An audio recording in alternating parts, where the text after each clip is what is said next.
Alhamdulillah dapat satu lagi bahan upgrade, dan ini mungkin termasuk trial and error yang saya sedikit cukup nekat. Ini SR1722. Untuk detailnya tujuan SR1722 yang P1 VE6. SR1722 S1722 ya, inilah intinya. Dan dia datang pakai AMD C60 dengan RAM bawaannya defaultnya adalah 2 GB yang sudah saya lepas. Ini adalah RAM defaultnya atau bawaannya SK Hynix 2 GB 1R×8 PC3. PC3 ini berarti yang non L, yang 1,5 volt 10600S. Nah, saya sudah cari-cari, ini maksimal bisa di-upgrade ke berapa ya? 4 atau 8? Bisa nggak 8 ini AMD-C atau SR1? Ya, intinya perpaduan antara SR1722 ke AMD-C ini bisa nggak pakai RAM 8? Saya dapat di Reddit atau di mana ada yang bisa dengan spesifikasi tertentu. Karena saya cari di marketplace susah, akhirnya saya beli ini.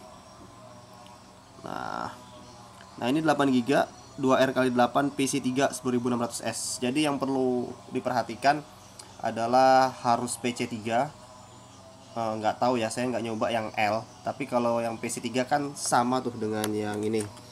Nah kalau sama harusnya bisa sama-sama non L atau sama-sama PC3, kemudian sama-sama 10600S ya, sama-sama 10600S. Kalau masalah ranknya 2R×8 atau 1R×8 ini harusnya sih tidak akan jadi masalah. Nah apakah bisa 8 GB ini jalan di SR1722 dengan AMD C60? Nah ini adalah upgrade pertamanya. Spoiler ya, ini bisa jalan ini. Oke, nice.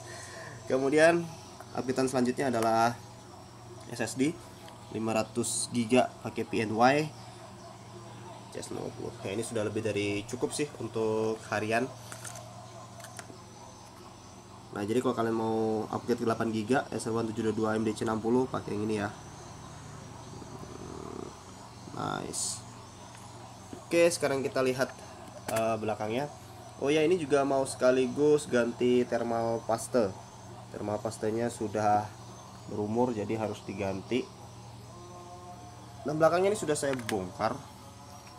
Gampang aja ya untuk nyabut covernya, ini cuman dilepas bautnya, tarik belakang lah untuk covernya nih. Nah di sini ada satu slot RAM. Ini WiFi card dan WiFi dan Bluetooth card sepertinya nih. Dan ini adalah harddisk 2,5 inch, ini akan kita lepas. Jadi untuk mempermudah kita lepas dulu dari sini. Salah, yang hitam nih. Nah hitam ini kita majukan kanan kiri. Saya tidak punya kuku, susah. Oke, sudah maju. Udah sini lagi.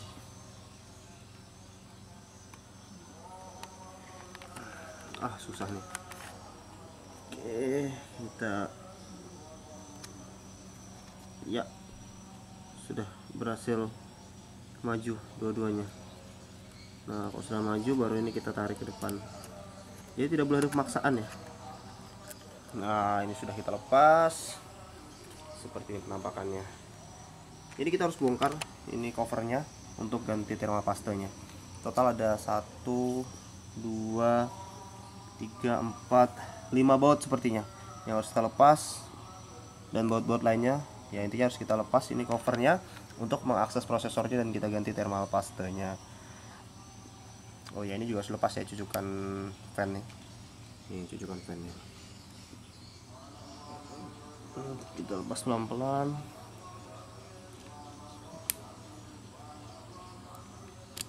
Ternyata untuk bongkarnya juga lumayan ribet ya. Jadi setelah tadi di belakang ini kita lepasin baut-bautnya, kita harus ngelepas keyboardnya dulu. Nah ini keyboardnya dilepas. Untuk lepas keyboardnya dia ada kancingan yang fleksibel ya, atau ngeper lah. Nah ini di sini, nah itu bisa ditekan. Nah ini kancingannya kita lepas, kita tekan-tekan. Ada 3 kancingan yang fleksibel ini atau ngeper. Kemudian yang kancingan-kancingan ini kita cungkil sedikit-sedikit. Nah setelah kita lepas keyboardnya, kita angkat bagian depan keyboard, baru kabel fleksibelnya kita lepas dulu, hati-hati di sini. Dengan cara menarik yang hitam nih, kita tarik ke belakang, baru kita lepas kabel fleksibelnya. Kemudian kita lepas juga lagi 2 fleksibel ini dengan cara sama, menarik belakangnya hitam ini. Selanjutnya semua baut-baut ini kita lepasin. Nah selanjutnya kita lepas lagi. Nah ini saya belum tahu apakah yang hitam ini juga mengunci casing biru ini. Akan saya coba dulu. Nah, sejauh ini sudah bisa dilepas-lepas, sudah bisa buka-buka. Oke, kita lanjutkan. Ternyata ribet banget untuk ganti thermal pasta ini. Jadi kesimpulannya kita bongkar total ya, lihat nih. Dan untuk melepas motherboard ini banyak banget yang harus dilepas, baik itu kabel-kabel fleksibel, baut, kemudian ada juga yang tumpang tindih seperti LAN wifi card sini, dia tumpang tindih saling nyebrang gitu antar casing. Intinya kita lihat pelan-pelan bagian mana yang nyangkut, bagian mana yang nyangkut itu yang kita lepas. Dan jangan sampai ada paksaan. Ya, dia seperti itu untuk melepas motherboard ini, kita harus hati-hati. Dan selanjutnya kita bongkar fan-nya dan kita lihat bagaimana keadaan thermal pastanya. Untuk selanjutnya akan kita ganti. Dan ini prosesornya di sini, AMD-C. Ini prosesornya atau chipsetnya? Oh, sepertinya chipsetnya nih.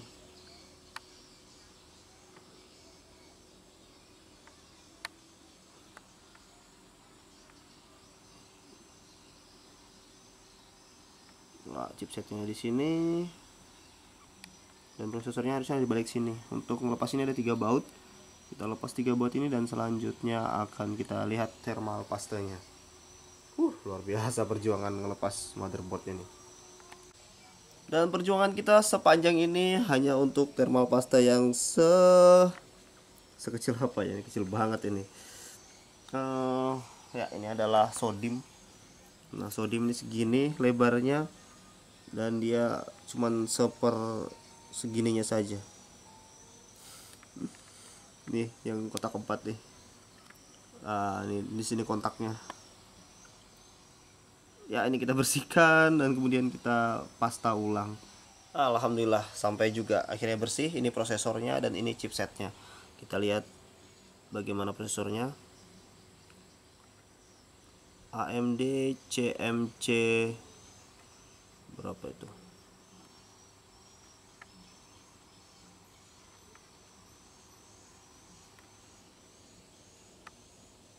Susah sekali dilihat ya. CMC 60AF ya, inilah pokoknya. Ada barcode-nya, made in Taiwan. Dan ini sangat kecil ya, kecil banget. Seperti tadi yang dibandingkan sama sodim. Nah ini hanya hanya segitunya sodim, kecil banget. Ya ini kita thermal pasta ulang dan kita tempelkan ulang fan-nya. Sudah kita thermal pasta ulang, ini kita tambahin karena jarak, setelah dicoba-coba tadi jarak antara permukaan prosesor dengan heatsink jauh, jadi kita tebelin di sini. Di situ ada angka 1, 2, 3. Seperti ini adalah urutan pengencangan baut dan saya sudah mengencangkan sesuai dengan urutannya dan sudah kencang. Lanjut kita kembalikan motherboard ini ke casing itu. Jadi selanjutnya ini bracket kita lepas, bracket harddisk ya. Ini kita lepas bracket harddisknya dan kita masukkan ke SSD ini. Ya alhamdulillah SSD sudah kepasang, RAM juga sudah terpasang. Sekarang kita mau install ulang pakai Windows 10 64 bit original, pastinya original murah. Oke, kita balik dulu dan kita install ulang. Sedang proses install ulang. Tadi di BIOS sudah terbaca untuk RAM-nya 8GB, SSD-nya juga sudah terbaca. Artinya RAM 8GB di Acer One 722 AMD C60 itu bisa berjalan. Alhamdulillah berselesai install ulang dan kita lihat CPU-nya AMD C60 with Radeon Graphic. Ini belum diinstal driver grafiknya ya. Dan memorinya kita lihat 7,7 GB, 8 GB DDR3. Dan untuk SSD-nya juga sudah terbaca PNY. Oke, nice. Kita tinggal install lainnya, install driver dan pokoknya install. Alhamdulillah setelah semalam drama jadi kita tidur dulu. Jadi tadi malam saya paksakan ini AMD C10, bukan saya nggak paksakan, saya reset. Saya coba Windows 10 di AMD C60. Ternyata itu bener-bener berat. berat banget ya. Kalau kita mau ke desktopnya aja mungkin masih bisa lah jalan ya, tapi begitu kita pakai yang lain pasti nanti akan ngelak. Kemarin pas Windows 10 ini CPU usage-nya ini 100% sampai dengan berapa menit gitu. Nanti setelah selesai dia ngeload semua, dia akan turun kisaran 70 sampai 20%. Intinya prosesornya tidak akan seringan ini. Prosesornya nggak akan seringan ini. Jadi ya intinya jangan dipaksakan lah pakai AMD C10 dipasangin Windows AMD C60 dipasangin Windows 10, itu sangat tidak masuk akal. Jadi akhirnya saya ulang pakai Windows 7 yang 64 bit pastinya ya, supaya bisa kebaca RAM-nya 8 GB. Nah, RAM-nya sudah kebaca 8 GB. Nah, di sini nih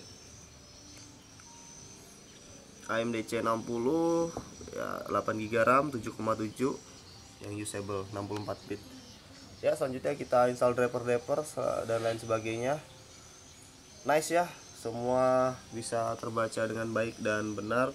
SSD-nya terbaca, RAM-nya terbaca. Nice. Nah, ini untuk oke, belum diformat untuk yang D. Nice, alhamdulillah.